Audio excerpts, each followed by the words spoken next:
Dear viewers of Good Investing Talks, it's great to have you back on the podcast, and it's great to welcome the Hermit, or Alejandro Yela from Spain, how he's called in real life. Where are you based right now? Well, right now I'm actually in Ireland. I'm looking at a few companies over here, and I came to a friend's place just for a few weeks.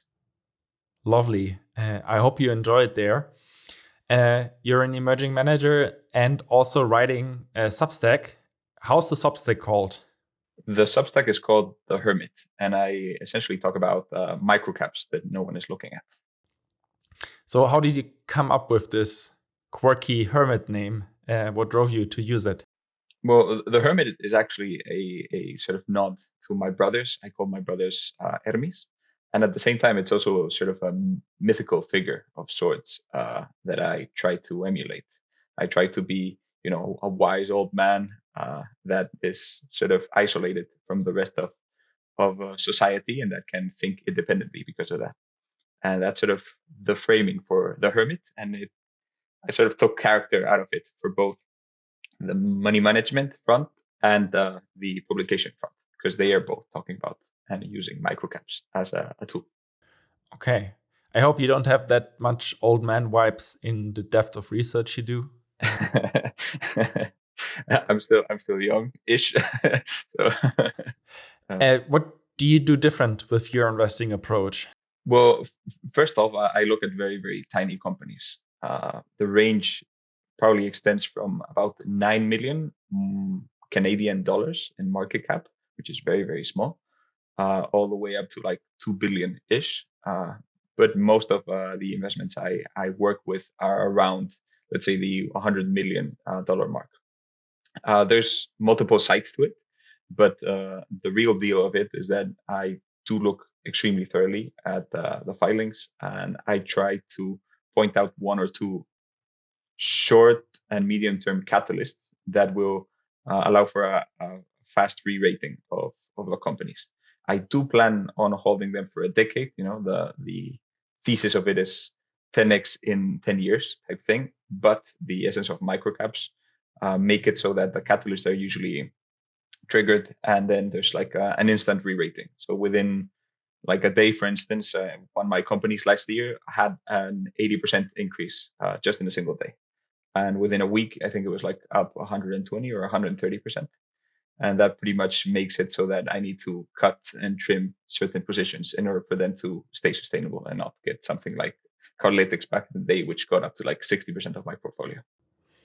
Please call me before they explode like this next time. No. I actually published, it's on The Hermit.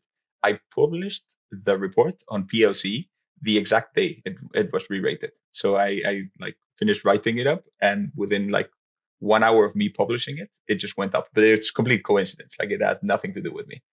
But yeah, this would be like a 40 minutes write up. So you'll get bored enough by the end of it that you won't invest in the company. So fishing in the small cap space, some companies have a reason why they stay small. How do you avoid such companies, which could also be seen as value trap? That's a very good question. I'd actually distinguish between the two types of smaller companies. Let's call them infinite scalers and then like limited scalers. Both of them usually operate in a niche or in a monopolistic type environment, a monopolistic, oligopolistic, if I'm looking at it. But some of them sort of get to this ceiling where, the market isn't big enough or the players are getting bundled. Like they're bundling their services, so they don't really scale. If we're talking about the non-scalers, you would have something in my portfolio like ReadyShred. ReadyShred is a company that processes paper and data for SMEs. And the thing is, it drives with a van, and it will go to your company and ask you for the data you want to sort of erase and eliminate from the world. And you give that to them. But there's a point, when you exceed, let's say, 100 million in revenue, where an oracle of sorts will come to you and they'll say, okay, we'll bundle that service with 9 other services, and you won't have to really pay for it. So there is a limit to it. There's a limit because there's only a number of companies between like 100K and like 50 million in revenue that will use this service. but their strategy is inorganic. So there's a point where they can't really deploy this capital. They can't really buy other firms, and that would sort of be the ceiling. Once again, this is the limited side. On the unlimited side, there are some companies that scale infinitely, but they are part of like a niche. These usually scale with both market share and inflation, and then there's usually a catalyst. So one of my positions, for instance, is Century Casinos. Century Casinos will just operate and sort of grab a little bit more market share in their existing casinos, but then they deploy this other strategy where they purchase other casinos or they purchase operations or they make very, very small bets, meaning that that capital can be reused in the same business, but the scale of it is extremely large. So even though there is an upper limit, the upper limit will be like, I don't know, 50 billion. And they're currently trading at like a billion in enterprise value. If you take into account the debt that, well, there's a complex structure down there. But anyways, the scale of it is so large that by the time they get to that limit, it's already like super, super far away, and it would take 30 years. And I consider those sort of unlimited in terms of size. How would you define your circle of competence in the small cap space? It's an ever expanding circle of competence because I do try to learn, but there are certain things in my past that have enabled me to sort of get a quick grasp of certain things. For example, I've been looking at oil, particularly in oil and gas, particularly in Canada recently. And that's only because my first boss back in like 2017, head of a family office, trader since 1983 type person, uh, he was completely obsessed with oil and gas. So I did a lot of research back in the day. Because I sort of did that, I can sort of pull that out of the hat whenever I need it. Same thing goes for cybersecurity. I worked for 5 years in cybersecurity, so that's fairly easy to sort of pull out. Same thing goes for like REITs or like real estate, which I am not very good at, but I still have a lot of experience in. And that can I can keep going with those examples. There are sectors like ad tech that take a lot of time to understand. But yet again, if you're there for 2 to 3 years, you end up getting a grasp of who the players are, how certain things work, and whether certain things will work in the future. But once again, that circle of competence is permanently expanding. I am 28 years old, so by the time I get 50, hopefully it'll be like a fairly large thing. But it does come from experience, and it comes from, once again, 2 or 3 years at least of moving through the tides of whatever sector we're looking at. You already mentioned 50. So how long are you in the investing game for? So you want to retire by 50 or? Oh, I love my job. I love what I do. Like I literally can spend 24 hours a day doing what I do. It's so much fun. Don't forget to sleep. It's also important. I know. I do sometimes forget about that part, but I can do this until the day I die. I love it. It's sort of the game of games, and I'm constantly learning, which is extremely important to me and extremely fulfilling. We talked a bit about your motivation, but you also have the motivation to manage other people's money. What kind of goal are you trying to achieve for people who trust you with their money? Well, I don't really have a set goal per se. There is an upper limit because of the strategy. So the upper limit is about 100 million. I think the exact number is 92 million with my strategy because of how you can only buy and sell companies for a certain number of days. I try to limit it to between 30 and 60 days of purchasing and selling. And because of the liquidity of microcaps, well, I can't really go over that mark. I don't want to get near to that mark either, because it can be a massive pain in the ass, especially in moments of stress where there's no market for these companies. Right now, my goal is to make money for my investors. I will try to expand it throughout Europe once I get the regulators on board, because I can commercialize it in Spain, but it's still being processed for the like EU acceptance. There's like an EU passport essentially. And the way I do it is by sort of phasing out AUM fees and just focusing on performance fees. So I'm very, very, very aligned with the people that are trusting me with their money. These are also people who are either institutional, funnily enough, or my age. So they do have a lot of patience, and they have built a relationship with me, and that helps a lot with how I can purchase certain things that are illiquid. That's a good purpose and a long-term perspective you have there. Before we go a bit deeper in your research process, what are important things you have achieved outside of investing? Is there anything you would call outstanding? Mm, well, I've done a lot of sports in my life, done a lot of martial arts, and a lot of skiing, actually. Competed at a very, very high level in that sense. I have gone through phases, particularly after COVID.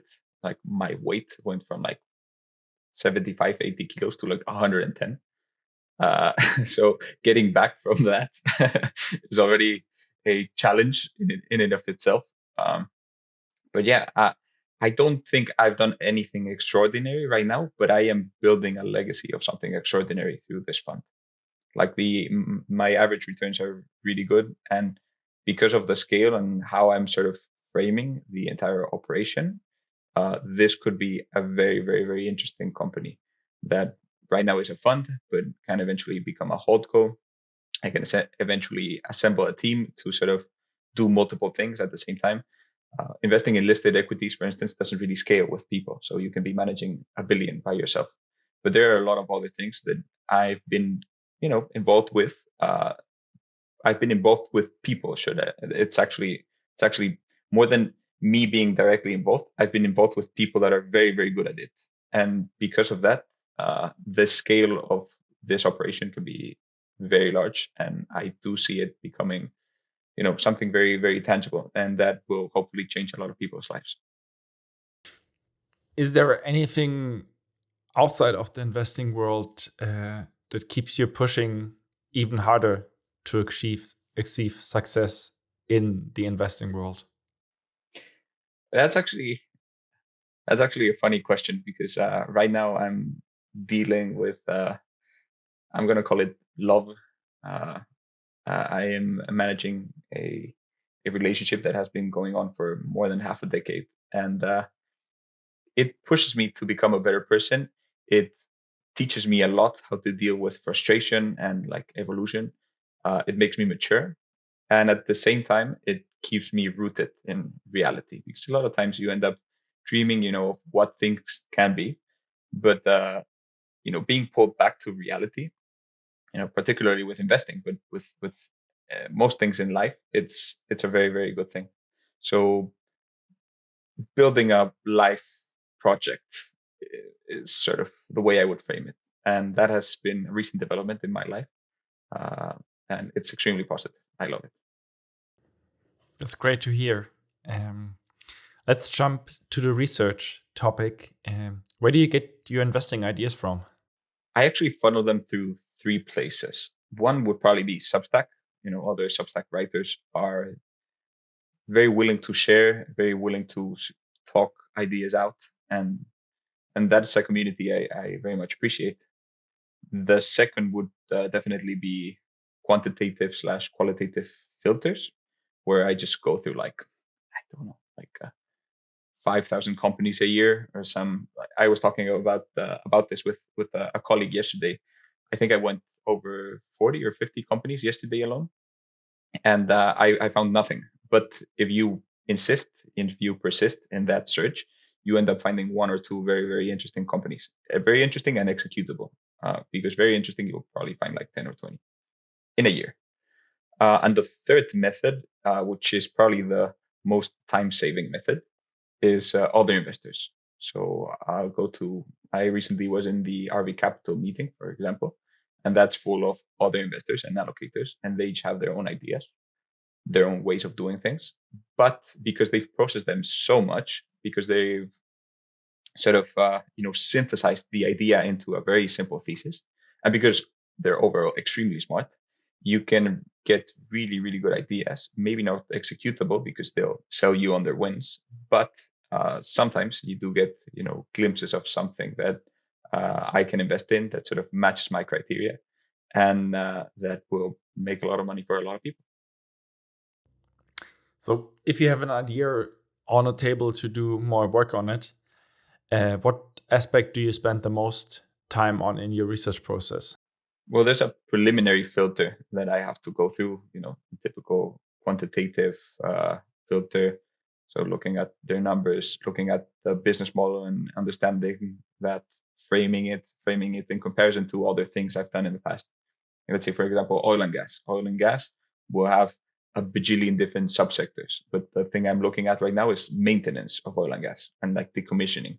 That has its own, you know, little quirks, and you have to really understand what those are. That, once again, the preliminary phase is very, very important, and that's usually what I do most, but only because it's sort of part of the volume, and because I do that for 100 companies. But out of those 100 companies, I'll really look into 10, and that's, I'd say, where the bulk of the work is, because when I really look into those 10, I do what is known as scuttlebutt. So I'll interview everyone involved. I'll interview clients, I'll interview suppliers, I'll interview former employees, hopefully those that have exited the company, willingly, because you get a mix of people. And then by the end of it, I'll interview investors sometimes, depending on the company, but investors sometimes. And at the very end of it, I'll interview management, and I'll ask them for their takes on XYZ. By the time I interview management, I already have a very, very complete idea of what the company does and how it will sort of evolve into the future. But I do want their take of their vision, because execution is everything. And that's why I do the whole interview process of all these stakeholders. Hey, Tilman here. It's great that you have made it that far into the video, and I think it shows a certain passion for investing you're having. If you want to dive deeper and go further down the rabbit hole, you're invited to apply to my community, Good Investing Plus. It's a place that's very helpful to people who are ambitious about investing. It's helpful to investment talent as well as experienced fund managers. So if you're interested, please click on the link below. And now, without further ado, enjoy the conversation. How important is liquidity for you in the positions you build? It depends on the holding period, but it is very important that I look closely at it. The liquidity in itself can be a risk, but it's more about how you frame it. For example, I've done trades in very, very liquid stocks, but where I buy a block with an option to resell that same block to the person. So illiquidity in that sense doesn't really matter. It's all about me being able to, enter and exit with set conditions. That being said, if I'm buying out of the open market, I usually limit my buys to 20% of volume for about 30 days, 20% of volume, or 10% of volume, 60 days. These would be working days. So, like it's more than 2 months. It'll be like 3 months ish. That being said, I am currently having a lot of trouble exiting one of my positions. It's a company based in Spain, and they basically have zero liquidity. If that is the case, and if I want to exit, what I either do is try to sell a block, or in the case of this one in particular, it's called Alquiver, in case you guys want to check it out. Very, very good company. There's a bunch of things that don't sort of meet my criteria, and it became a very, very big position. So I'm cutting it from about 12% of my portfolio to about 5%. And selling it will potentially take up to 3 months, because I have to, keep on selling very, very, very small stakes. But because in the short term it has very positive catalyst, I don't really care. I'll just, let it ride. If it takes more than like a year to sell it, then obviously it'll be a concern. But right now, because things are very, very positive, I am just trimming it very, very slowly. And we're talking like 0.05% per day type slowly, like very, very, very slowly. I hope that answered the question. It does. Which three investment mistakes have improved your research process the most? Well, I don't know about three. The biggest one is looking at TAM and being like, oh, this market is really, really big. A company can do whatever, even though it's trading at like 10 times revenues. That's obviously a very stupid way of investing that I invested with in the past. The mentality of TAM is useful, but it really only matters if they're like the market leaders.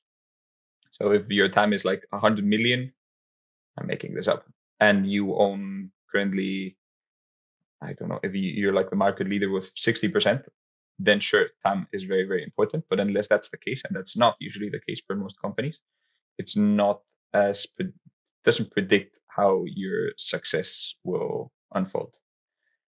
The second thing I'd say is some of the parts. Some of the parts, I suck at it. I was involved with a number of real estate deals, with one American REIT in particular, that were very, very bad because I was sort of adding everything individually. So every single uh, asset, every single building they had, and trying to sum them all up, some of the parts, once again, and get a final number. But that final number, especially when you're in liquidation or when you're in a fire sale, or when you take a very long time to sell because you have, ongoing expenses, doesn't really equate to reality. So if you sum them up and you get, let's say, 3, the reality of it is if liquidation takes long enough, that number can be closer to 0 than you can actually imagine. And a third mistake would probably be blindly trusting a mentor. Especially when you're younger in age, sometimes you don't understand something fully, and instead of saying no, you just say yes because you trust the other person. But in reality, you're the person who has to build conviction. Like if you don't build conviction into your positions and things go south, you will panic, and it'll cost you sleep, and it'll probably cost you some sanity as well, because you'll feel, like you're a failure, when in reality the mistake was not doing the work, or not doing the entire work, or even if you've done the work, sometimes you just don't know, or you don't know enough, so you should just say no. So the workaround with the mentors is to always do your own work. No. Yes, 100%. Even if you blindly trust someone, where you like would, I don't know, like kill for them type trust, you should do the work, because in the end, if you're the one making the decision to buy, you are probably also making the decision to sell. And buying is very easy. Buying is, something is underpriced, you buy it. That's the only reason you buy. But selling has like way too many options, just for you to blindly jump into the stock or asset, or whatever you're buying. We also want to talk about one stock here, and it's Cardlytics. We've picked. Where did you get the idea for investing in Cardlytics from? Cardlytics is it's been a ride. I found Cardlytics in like a screener, super random screener back in 2018, and I bought a few shares in 2019, just out of luck. I think at like $20 ish, a little bit under $20. Anyways, it was like a tracking position for me, and I just built conviction over time as they were signing more and more banks, to the point where there were, moments where I started buying Cardlytics.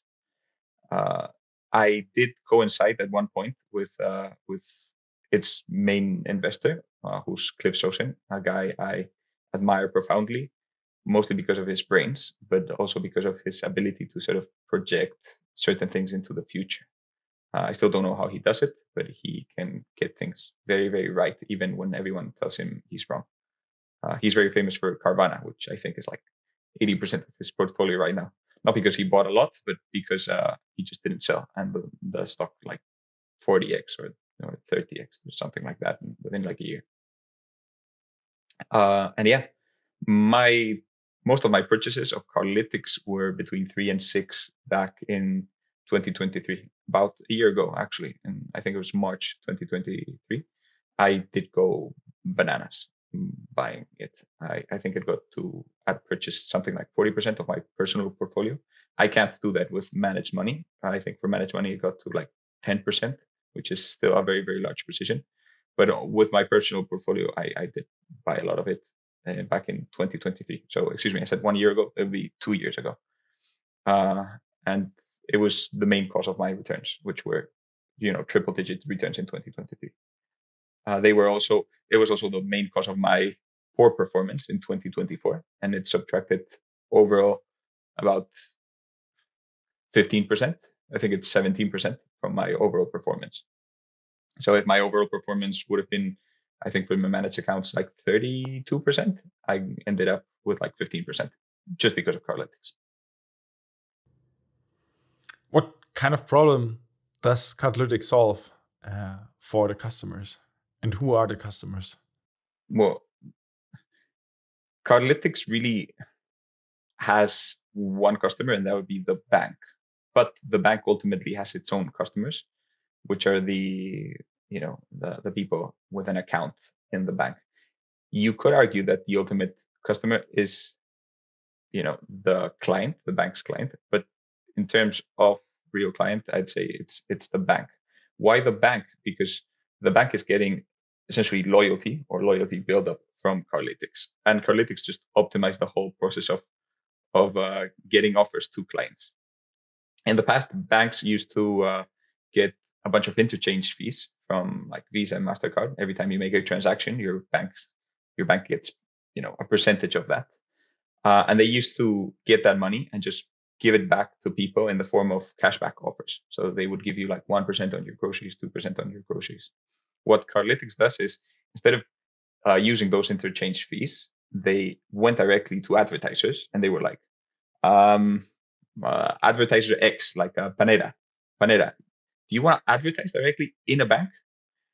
We'll get very, very good data from the bank on the people you're advertising to, so we can target it perfectly. We can also measure it perfectly, and you can essentially have a controlled budget. Then we can spend, within a certain time frame. To the point where some companies, like Starbucks, for instance, were spending, a few years ago, they were spending like 25 million alone within this like bank Cardlytics ecosystem. So you do get those three parties: the advertisers, the banks, and the consumers. And between those three, you essentially have a win-win-win scenario. In addition to that, you have Cardlytics, which takes like a little piece of the pie, perhaps not that little. They take about a third, but it still makes the other guys win in terms of making money and like loyalty in the terms of the client, and the client saving a bunch of money that they were not saving before. What is your investment thesis for the stock? For me, Cardlytics has 3 stages. They have stage number 1, which is convincing banks to sign them up. They are done-ish. I mean, it's always going to be an ongoing process, but for instance, right now they're onboarding American Express. They've already got JP Morgan, Bank of America, Wells Fargo, US Bancorp. They have a bunch of stuff in the UK as well. But the point is they have to onboard the banks. They have to convince the banks for them to share their data in order for the targeting to happen. That's stage 1. Stage 2 is automation of it all. So there's a point where you can make it so that the targeting doesn't require a really, really big team, but instead that it's automated, and then you get a set amount of returns for each one. So like a standardized product that is also at the same time a white label for the banks. And then stage 3 is self-service. Self-service is where Cardlytics makes a lot of money, like a lot of money. And that's where instead of targeting major advertisers, they can target Tony's Pizzeria from downstairs. And they can enable them to make an offer through the bank to a very, very select audience through this really, really perfect targeting. And this self-service is a platform in itself that allows, perhaps at the beginning, aggregators, so people that bundle places like Tony's Pizzeria, but in the end, Tony's Pizzeria itself to sort of advertise when they have certain conditions. So you can make it extremely automated. There's a very good example that Cliff Sosen gave in one of his interviews, where, for example, in a ski resort, through Cardlytics, you could offer a permanent campaign whereby every time it rains, you get like a 30% discount of your like day pass. So you meet a condition through the self-service, you execute that, and you essentially get clients that you would have never gotten otherwise. And that can be the case through, for example, a POS, a point of sale type thing with Tony's Pizzeria, where if Tony's Pizzeria has extra stock, they'll be like, okay, I'll activate the offer. So, the next 20 pizzas that we sell are going to have this offer. And then, we accelerate the inventory turnover. Even though we don't make 20% margin, we'll make 15% or 10% margin. And we'll finance that through essentially Cardlytics, but get the clients and sell those pizza. And I don't know if you know this, but about 80% of the revenues that Meta makes, for example, come from advertising of these small players. The reason why is their price sensitivity is much lower. So Cardlytics can get a massive chunk from that, and it can essentially have infinite clients. How do you get confidence on this as you're European and they mostly or all of their business is done in the US? Well, you can't really apply this model in the EU because we have GDPR. And even in the US, it's still anonymized data, but you can use the data in itself. We hear a lot of regulation, and because that's the case, there is a minor way of funneling things through coupons, but targeting cannot be done. The US is very, very unlikely to change that model. And the reason why is lobbying. It just creates too much money for the people involved. Particularly the banks, and the banks are massive there. If you had very, very small banks, then it would probably be different. But because of the size of them, it's very, very difficult that this. Just to point it out, this if Cardlytics makes $1, that means that JP Morgan is making $1 as well, and that $1 from Cardlytics has a bunch of expenses. It has zero expenses for JP Morgan. So right now with like 300 million in sales, and JP Morgan being like 40 to 50%, let's call it 40%, that's 120 million in revenues for Cardlytics, but 120 million which goes directly to the EBIT for JP Morgan. Sure, 120 in the scope and size of JP Morgan is nothing, but it's literally free money for them. And it's also extremely good for the loyalty programs. Why? Because they went from like 1, 2, 3, 4% cashback to an average of almost 11% in cashback offers with Cardlytics. What makes you comfortable with the volatility, or how do you manage the volatility in the stock? In your holding period, it tripled, or 5x. Then it's back to the level you bought it. How do you go about this? In more than 5x, it went in just the 2 last years alone. I think the range is under $3, like 290, all the way to like 21 or 22, which is ridiculous. Like the volatility is crazy. Because this is an infinite scaler, I don't really manage it. I will manage the position if it gets out of whack, particularly for my clients. On my personal portfolio, not so much, because I'm comfortable like holding 2 stocks or 3 stocks. But it is true that if it goes up, it does like a 5x, I will have to do a little bit of rebalancing. Because the thesis is such a long-term play, and because of the scale is technically infinite, I don't really need to look at it as, like this is going to grow up until $50 or like, I don't know, like 5 billion, and then it's going to stop growing. Like if it goes down, if it goes up to like 2 billion in valuation, there's literally nothing impeding it from going to like 20 billion. There's no barrier there. So yeah, other than trimming for it not to like become a 50% position, I won't really adjust it. Let's move on to portfolio construction, because this is a topic I want to wrap up this interview, and I think it fits well. How do you think about portfolio construction, and what is your framework there? Super, super simple. If I don't want to put 5% of my money into an idea, it's not worth it. And then I do 5 to 10% positions. In a very, very extreme case, I will add a little bit at cost if it's at 15, but that's extremely, extremely rare. It has to be, there has to be a very short-term catalyst. So I will put at least 5% of my money and up to 10% of my money into a single idea in a given time, which provides for like 10 to 20 companies in the portfolio. The 5%ers usually by themselves, though, scale or they will go down to, whatever percentage. I do manage, for example, my portfolio right now.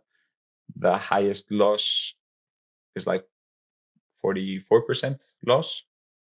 And that's still a position that's about 4% of my portfolio. So technically it was like 7% at the beginning. And the highest win, which I recently cut, is probably Limes, which is 168% gain, which I cut recently just because I needed some funding for some other ideas. But once again, the range of it is very, very, very large. How does Cardlytics fit into this framework? And how will you handle it in the future if it 7x with 1 year? I wish that. Hopefully that'll happen. Cardlytics is a barrier, and it's called convertible debt. So if you get to, I think it's low 20s, like 23 or 24 bucks, I can't remember the exact number right now. It triggers the convertible loan, and it'll lead to dilution for the company. So there's sort of like a ceiling at 24. Once it goes beyond 24 or 23, you don't really have a ceiling. Let's call it a pit stop of sorts. So if it gets around that mark, I would probably sell a little bit just because I know there's going to be short-term dilution. Other than that, I won't really touch it. In my personal portfolio, I think it's like 17%. In my client's portfolio, it's a little under 10% right now. Hopefully it'll, once again, 7x, that would be marvelous. And I will have to face that challenge. But it's one of those challenges like paying taxes. It's something you want to do because it means that you won. How is your portfolio construction framework different to other things you found at the marketplace, and how it adds value to you as a small cap manager? Managers, particularly managers in small caps, they tend to build indexes essentially. So you have people managing like 100 stocks. Other than Peter Lynch, I haven't really seen anyone manage that amount of shares. I think Peter Lynch got like to 1,000 stocks actually, which is crazy. I haven't really seen anyone actually manage that and perform differently from the market within a very, very small range. The idea of concentration and the idea of having certain clients that enable me to hold on for relatively long periods of time is that we don't only benefit from short-term catalysts because the positions are substantial, but we also benefit from having the ability to hold on. So holding on plus short-term catalyst usually equate to multiple X returns. So the highest thing, for instance, that I've recently sold, well, the two best examples are probably Expel and then Carvana. Carvana I held for a fairly long time, and it was about the 10x for me. Expel I held from 15 all the way to like, I think the average sale price was like 75. And those two were really good examples of short-term catalyst plus long waiting periods. Why? Because, for example, for Expel, the stock rose a little bit, but barely did nothing for like a year and a half because of COVID and all that good stuff. It moved up and we were winning, but the real catalyst made it so that it went from like a 100% return in a few days to like a 700% return. And that's sort of how I frame it. 700% return when you have 1%, a 1% bet or like a 0.5% bet can mean nothing or can mean a very, very tiny alpha. But if your bet is 5 to 10%, it is very, very substantial. I'm done with my questions. Do you want to add anything for the end of the interview we haven't discussed? Well, I'd love to sort of give the opportunity for everyone listening to check out all of this stuff. I publish mainly two things in the Hermit.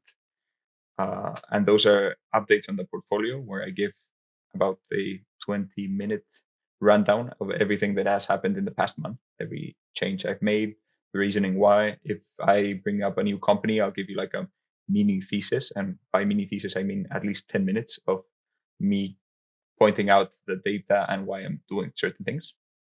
And the second thing I do is write-ups. I do write-ups that are at the very least 30 minutes, but it goes all the way up to 50 minutes in some cases. That include like CEO interviews, CFO interviews, things that are out there in most of these cases, but people just don't pay attention to, and they're extremely, extremely interesting. I'll give you a very pressing example, which I've recently invested in, a company called DACO. DACO is a Chinese company listed in the New York Stock Exchange, and just for the sake of bare information, they're trading at, I think, a market cap of 1.3 billion, and they have about 2.3 billion in cash. So I'm not going to say it's a free stock, but you're paying below cash in the billions and in a listed company in the US. You of course need to understand the industry. You do need to understand polysilicon and how that works, both in terms of demand and supply. And there's complexities to it, but I lay it all out in very, very simple terms. I will lay it out at least in, I think, early March, the first week of March. And that sort of situation, which doesn't happen frequently, it is worth your time because that company can 10x in the next 10 years. Then thank you very much. I'm happy to link your Substack Thank you very much, Tillman, in the YouTube video and the transcript. And then thank you for your time, and bye-bye to the audience. Ciao. Bye-bye. Thank you very much, guys. I really hoped you enjoyed this conversation. If you did, please leave a like and a comment, and for sure subscribe to my channel. Traditionally, I want to close this conversation with the disclaimer. So here you can find the disclaimer. It says, please do your own work. This is no recommendation. What we are doing here is just a qualified talk that helps you, but it's no recommendation. Please always do your own work. Thank you, and hope to see you in the next episode. Bye-bye.